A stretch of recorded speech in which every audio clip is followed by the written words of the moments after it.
We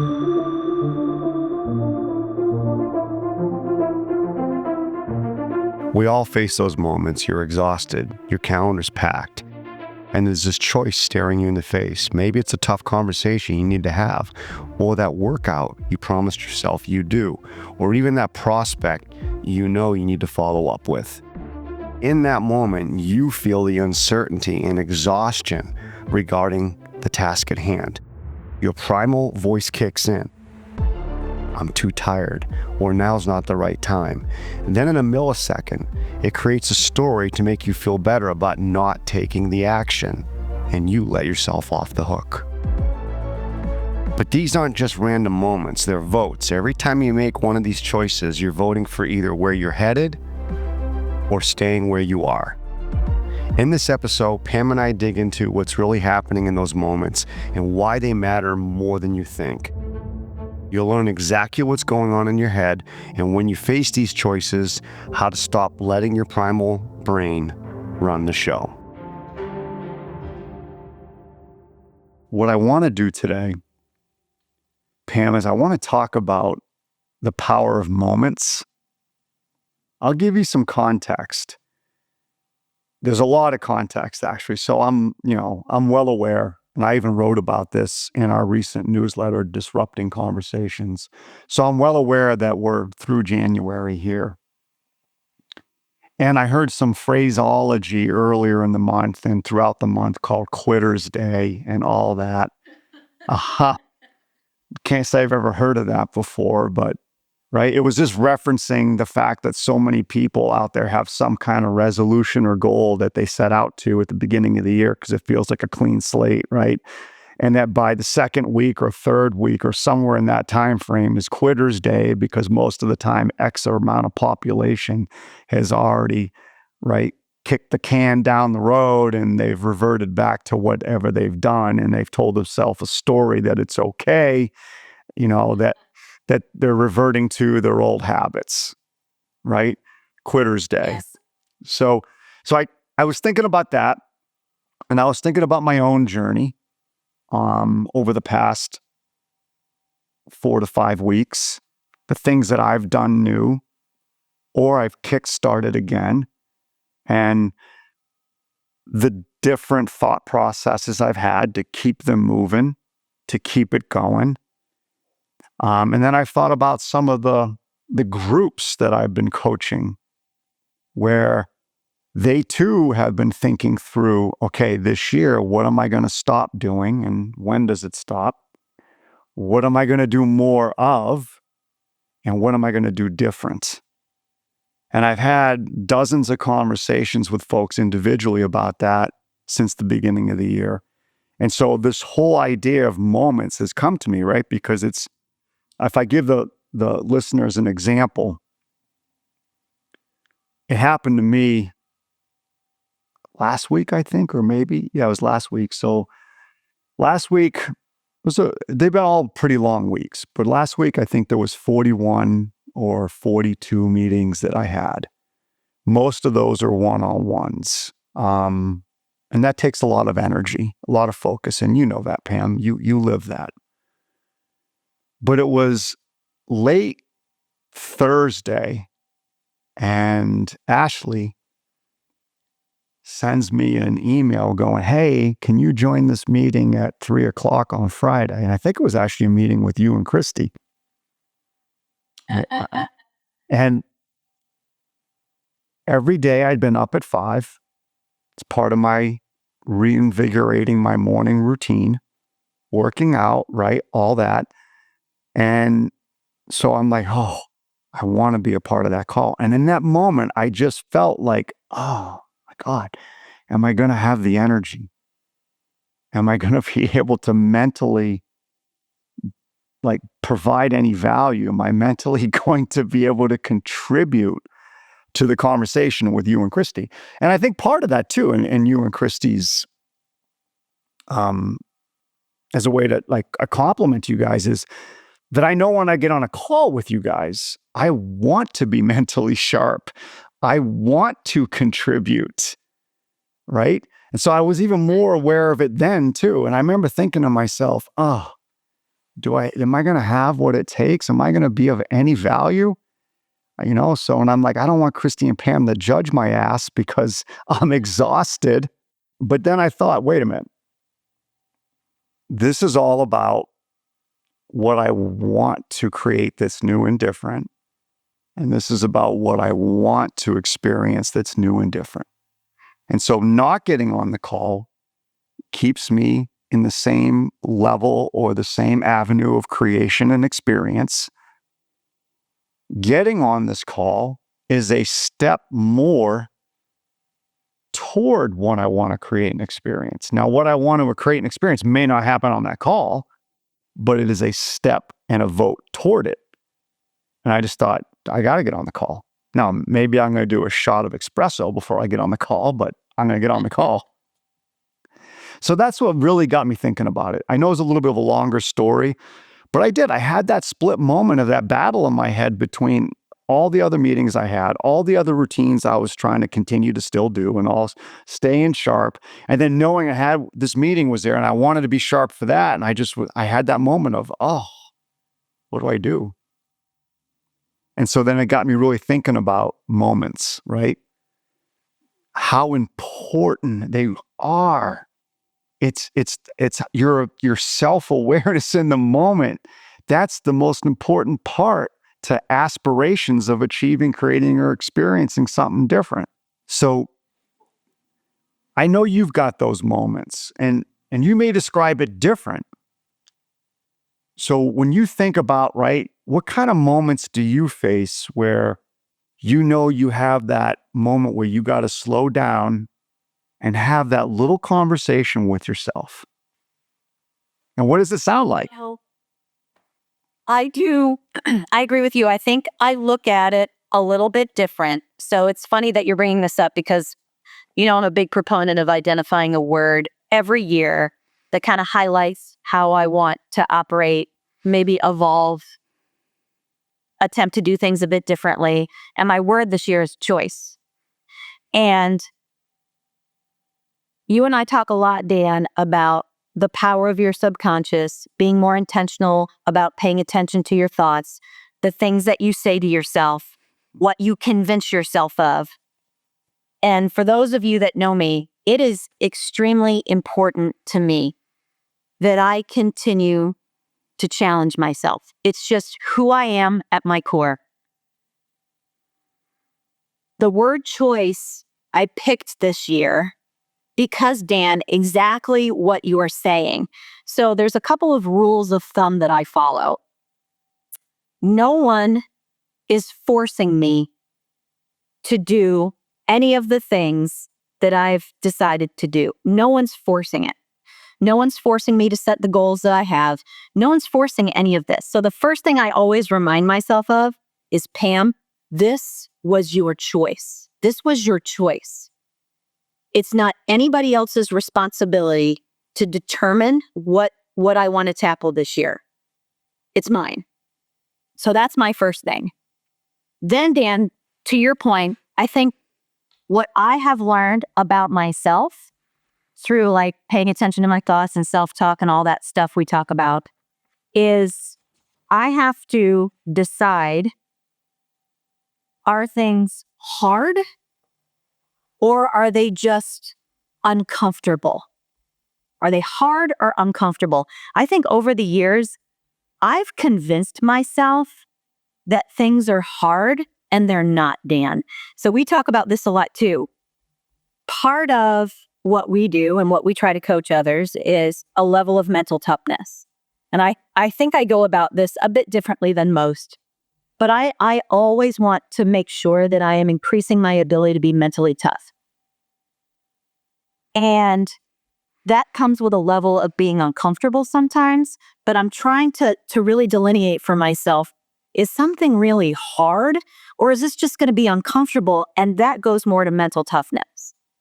To your point about, can you find the energy to get on the call? Yes, you can. You can. It's not going to be hard. It's not going to be hard.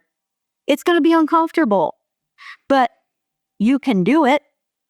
You can do it. And then what I like, Dan, for me, which is why the word choice is so important to me this year, What I like then is after I would decide to get on a call like that, even though I'm exhausted. Oh, and by the way, no one will ever know because it's not for them to know. I don't want anyone to ever feel like Pam wasn't at her best today. So like also part of this that I look at, Dan, and this challenge and this choice is I want to make sure I can continue to develop this tenacity, mental toughness by putting myself in uncomfortable positions, and no one would ever know. No one would ever know that I got in at 2 a.m. and was ready to go at 7:30. So like I also like the thought process of learning what is hard, truly hard, versus what's just uncomfortable, but it's a choice worth making because it's going to continue to develop my mental toughness, which is so important in what we do.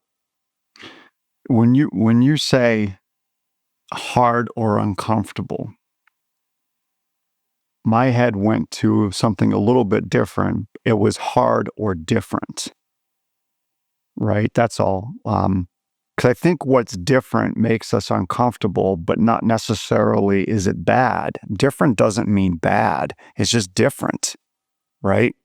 But to your point about making the tough choices, I want to continue to challenge myself to make the tough choices and learn that I want to be uncomfortable. It's okay to be uncomfortable, but this isn't hard.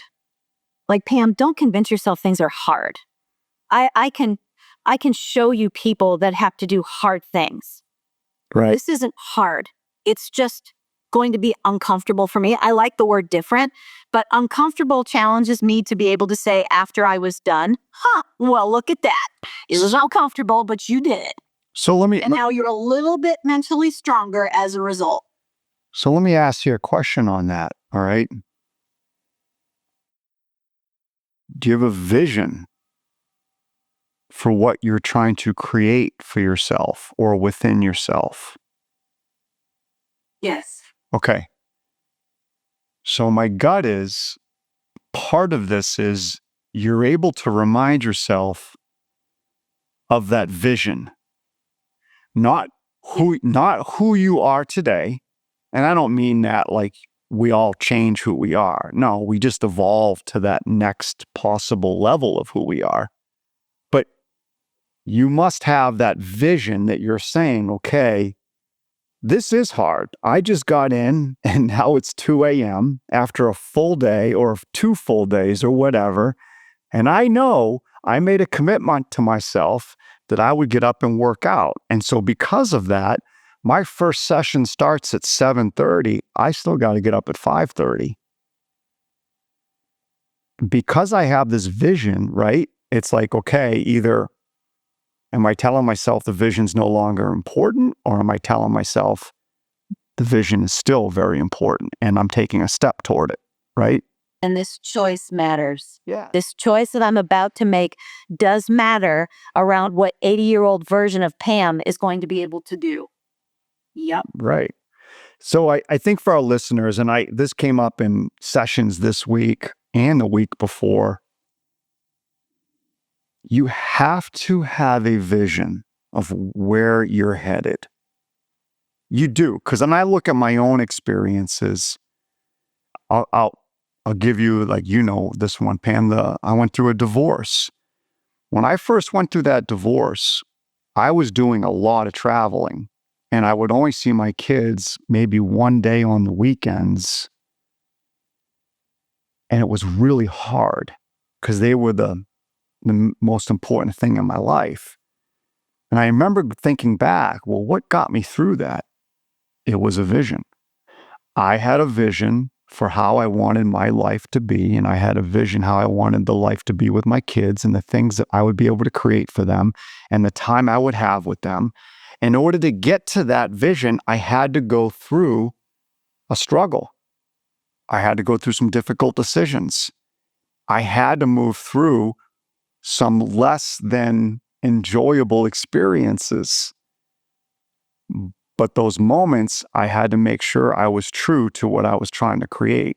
And looking back on it now, that's what got me through those long weekends when I didn't have my kids and I was full of travel, because I knew I was working towards something.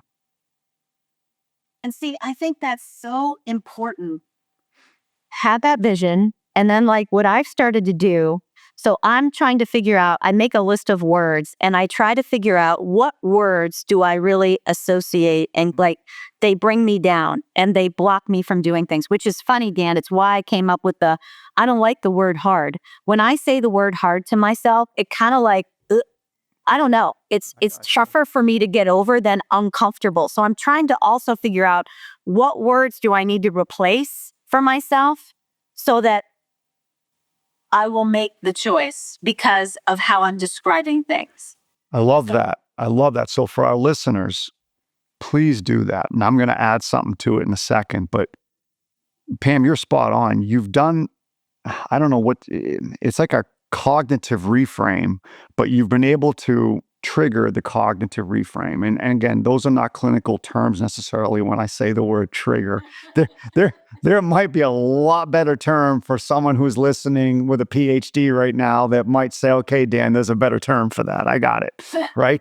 But what you've done is you've been able to grasp that moment, and you use words to pull yourself away from whatever the reaction or whatever the routine thinking is, right? Yes. Yes. Right. And so what's interesting, Pam, and I didn't know this about the two of us, is I do something extremely similar, but yet a little different.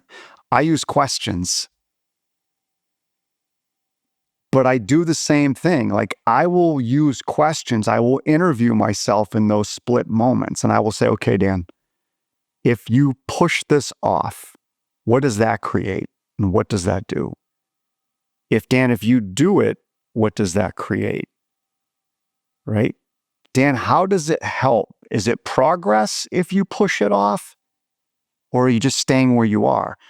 Or I'll say something like, you're going to place a vote here, Dan.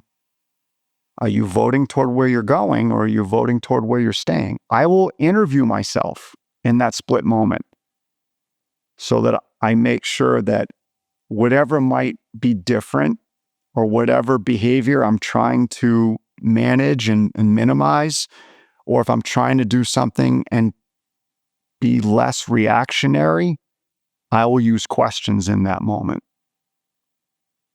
It is the same, just a little bit different. And I do think, Dan, it's funny, we talk about having this vision and these moments and what choices you make in these moments. To me, for our listeners, understanding how you're developing your own level of mental toughness has been the most refreshing thing for me when it comes to what choices, what moments I embrace versus when I don't. And I don't know why all of a sudden last year it became very evident that this all goes back to, remember, we talk about mindset and our role with prospects and what we're doing there.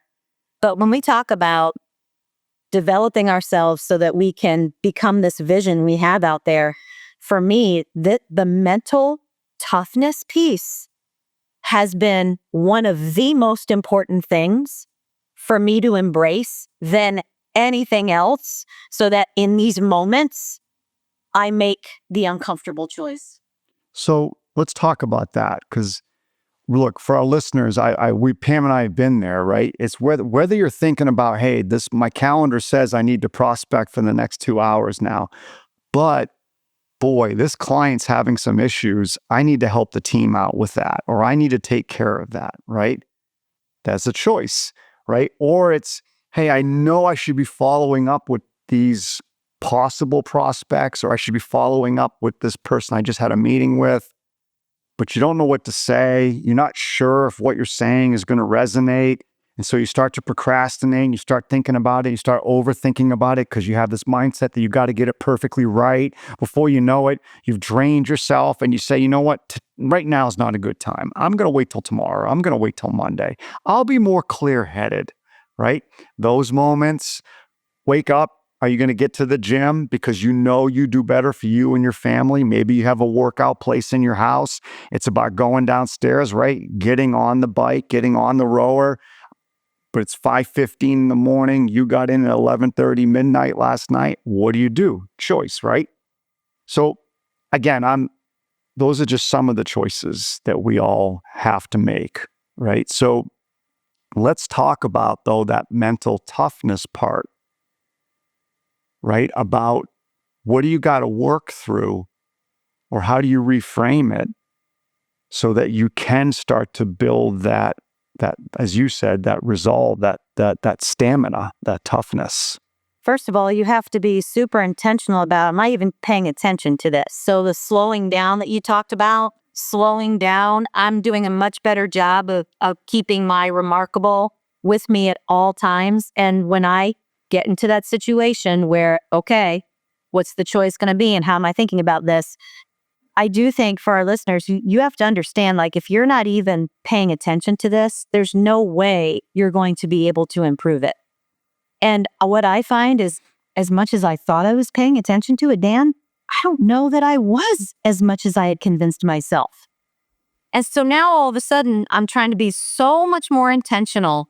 What words am I using right now in my head? Why am I using those words? Can I replace this word? How does this help me get more mentally strong and tough? Remember, I've got that vision of 80-year-old Pam and what she's doing. Like it does. And you've got to be super intentional about, part of my role and responsibility is I have to become more mentally strong. So how am I going to start to pay attention to it so I can get better at it? And I really diminished the amount I was paying attention to it. Because now I'm like, oh my gosh, why did I just use that word? Why would I think that right now? And I'm catching myself like, holy cow, Pam, really? Is that what you just said to yourself? So the intentionality I'm putting behind the mental toughness is much more now than it even was last year. And if it's not purposeful, I just don't think you're probably doing as much as you're convincing yourself of around getting stronger mentally so that you can make the choice that's uncomfortable or hard in the moment. I'm trying to make a plan around it. I think the key there, and I really want our listeners, please focus in here for a second. What Pam's describing happens one moment at a time. Just like we all do, right? Simple analogy. You go to the gym, you're getting stronger one repetition at a time, right? That's what you got to focus on. So like if you go to the gym and you want to get stronger in upper body, lower body, or whatever, it's always going to be one repetition at a time consistently. One repetition right? Mental resilience, toughness happens one moment at a time. It's one moment. Because think about it this way for our listeners, right? And this is what I wrote down because this is my reminder. I think back on, and all of our listeners should do this, think back on the obstacles that you've overcome. More than likely, you didn't overcome them overnight. You went through a process, and who knows how long it took, but you had to go through a process of overcoming them. Was it overcoming them in that moment where you crossed the finish line that made you who you are? Or is it the struggle and the persistence and the grit and what you had to work through to get you there that made you who you are? That's what you got to remind yourself. It's the path and the experience each and every moment that makes you resilient. It's each moment. It's not the finish line. It's not saying, hey, I was 20% of my number this year. I made it. Or I earned my income goal this year. I want you to pat yourself on the back and in all means, go celebrate. But that's not making you who you are. That is not your identity. Your identity is how you work through each experience and each issue, problem, and how you stayed on track. And it wasn't always pretty, but you stayed on track and you got there. That's what made you who you are. And that's what you're talking about, one moment at a time. All right, Pam, I'm gonna ask you this. What are you gonna say to the person who says, Pam, in theory, I like what you and Dan talk about, but I'm just going to be honest with you. I suck at A, B, and C. What would you say to them when their self-talk out of the gate is, I just suck at A, B, and C? Well, that's the first thing. Okay. If you continue to tell yourself that you suck at it, then you will. So and again, that's why, I reread Power of the Mind. I know you've read that book. I reread it. And this is why this choice and mental toughness, it is a game changer in the way that you talk to yourself every single day. Mm-hmm. It's a game changer. So the first question I would ask you is, do you want to suck at it? Do you want to? Because if you want to, keep telling yourself that. You will. Let's play it out. Pam, no, I don't want to suck at it. I want to get better at it. But the reality is, I'm not good at it. And now I'm questioning, do I even spend my time trying to get good at it? If you suck at it now, or you believe you suck at it, why is it worth doing? Is it worth doing? Does it reflect back to your vision?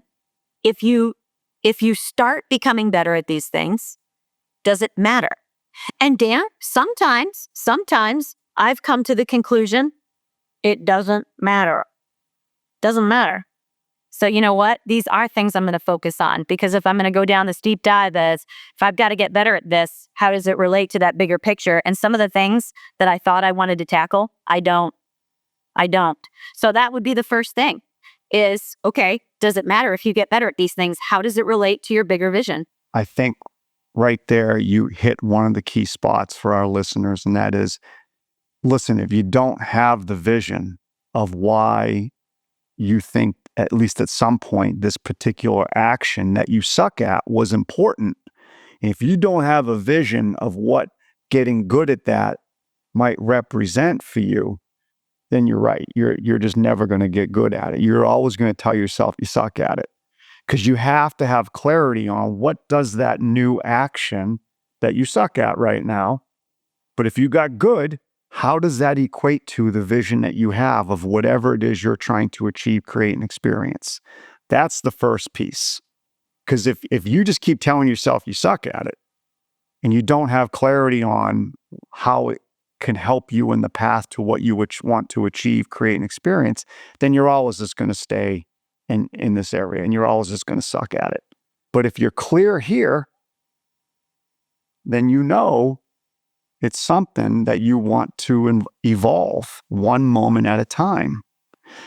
But your first comment is so spot on. You got to change your self-talk.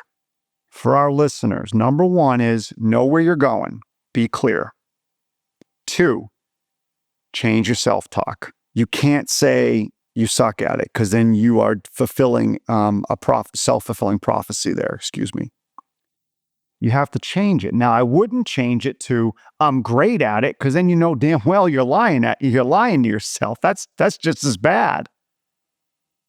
But what you can do is start talking about how you're in the process of getting better at it. And I'm committing to the process to get better at it. Right. I'm not going to try. I'm committing to the process to get better at this. So for our listeners, right, have the vision.